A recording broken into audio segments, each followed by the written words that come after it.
Hey everybody, it's Mother Goose and welcome back to my channel. Today we're talking about another possible but unlikely Total War Warhammer 3 faction, the Kingdoms of Ind. Typically I'll go into details regarding the lore and units of the faction, which I'm still going to be doing later in the video, but for the first part of the video I'll be talking about Ind and their actual chances of being in the game, and I'm going to spend a lot of time actually focusing on this instead. So, first things first, the main point of these videos are to show CA that we are actually interested in getting these factions in the game. So if you want to see factions like Ind, the best thing you can do is support videos like this one, not just from me, but other creators as well, and make content yourself. Be it videos like these, fan art, tweets, blogs, it doesn't really matter, but just keep this conversation going. So let's talk about the Andy Hall interview. I won't go in depth on it just because I've already made a video on it, but I will leave a link to my actual video in the annotations and one for the actual interview in the description below if you want to check it out yourself. But Andy Hall in a recent interview stated, and this isn't a direct quote, but roughly what he said, that factions like Ind were not on the roadmap and that CA had no intentions of releasing them as a faction pack. Now, he most likely is being honest and is just trying to keep us all from being disappointed, and until proven otherwise, to keep myself from building my expectations too high, I'm choosing to believe him. But there's also the possibility that he was lying because he was under an NDA. Just for comparison, before the Vampire Coasts were announced, CA had told us they were not coming, so they didn't ruin the surprise. So, I don't think we can 100% count the Kingdoms of Ind out just yet. Something else I want to point out, that in one of the Andy Hall interviews, he specifically asked about the Hinterlands of Koresh fan project, and he said roughly, not a direct quote, that he was avoiding reading or looking into it so it didn't influence his writing, which doesn't directly relate to Ind, but why is he working on these factions if there's no plans for them? Just a thought I had. A couple of other things that have popped up are the fact that the Kingdoms of Ind are on the combined map, and data miners have found references to them in regards to Cathay's caravans.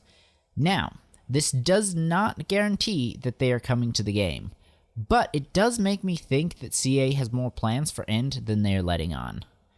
But honestly, both of these could just be them trying to flesh out the world without adding Ind officially. I'm not sure right now. Ind may come, they may not, but I do think an important thing to remember is expectation management. I just keep telling myself that if we don't get them, that means that development time is just being spent on something else, and I will probably love whatever it is. Okay, let's get into the lore. Like many of the factions we've talked about in this series, there's very little lore regarding the Kingdoms of Ind, but there are a few things that we know. And this will be a direct quote, but I'm not entirely sure which book it comes from. The lands of Ind are rich and fertile, and ruled by aristocratic overlords from their gorgeous palaces. Yet, the people are poor and superstitious and revere a staggering array of gods and spirits. Now, this gives us a pretty good idea on what their society looks like. Also, Kingdoms of Ind seems to imply that it is actually several smaller nations within Ind.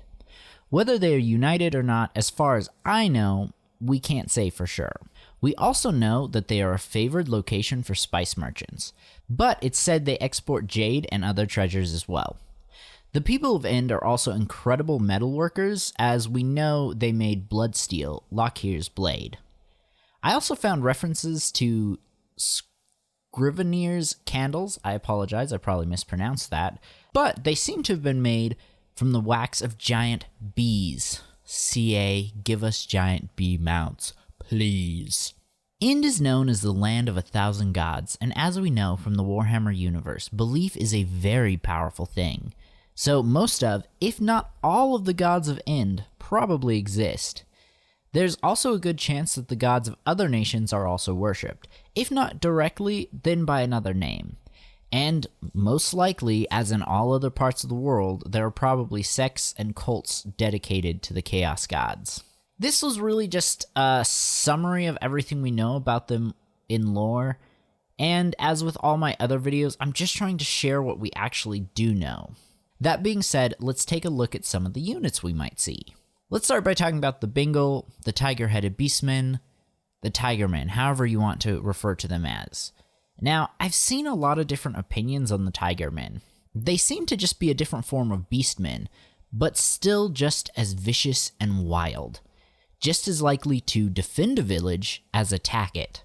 On the other hand, I have seen some things that show that the Tigermen may actually be a little more intelligent than actual Beastmen, and are living among the people of Ind. Either way, it is clear that the people of Ind revere the Tigermen.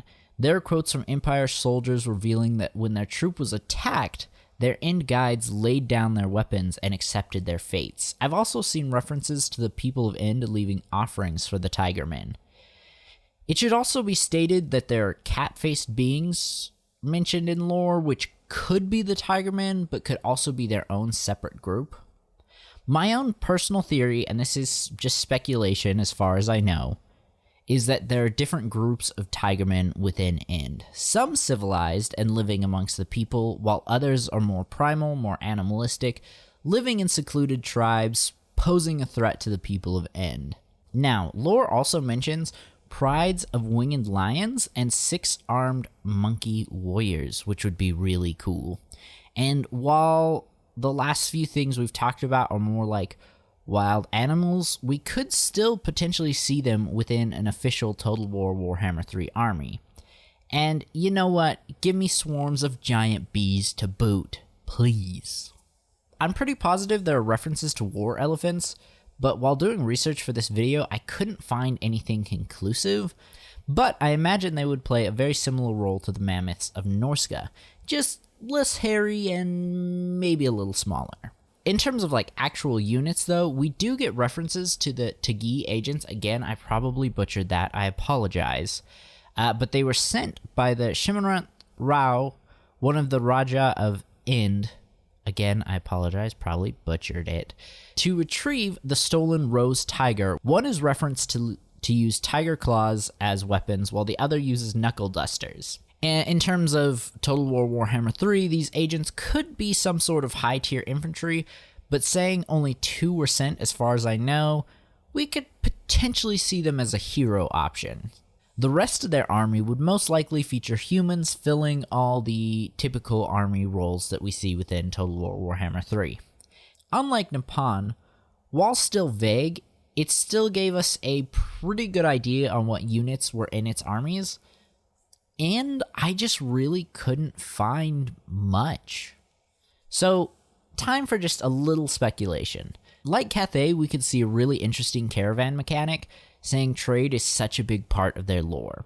In terms of battles, I can't say for sure, but I feel as though the Kingdoms of Ind would have a more aggressive playstyle, which I think would provide a nice contrast to Cathay's defensive playstyle, just in that area of the world. For lords, we could get a melee lord, a magic lord, but I also think it would be cool to see some sort of beast tamer lord, potentially focusing on all the different creatures of Ind, and depending on how intelligent the Tigermen are, or how intelligent CA makes them, or any new lore that Games Workshop gives them, maybe we could see a Tigermen lord. Being the Kingdoms of Ind, we could see lords from different nations. Maybe one of them is trying to unify Ind, maybe one of them is secretly working for Chaos, maybe one of them wants to invade Cathay. Who knows for sure, but CA could do a lot of really cool stuff with them. And lastly, we could potentially see a new lore of magic specific to the people of Ind. While there isn't a lot regarding Ind, I still believe this would be a really cool faction to see fleshed out fully. Anyway, that's all for today. Let me know in the comments what you guys think about Ind. Do you want to see them? Do you not want to see them? Let's keep this conversation going in the comments below. Also, if you enjoyed this video, please consider leaving a like and subscribing to join the flock, and I will see you in the next one. Mother Goose out.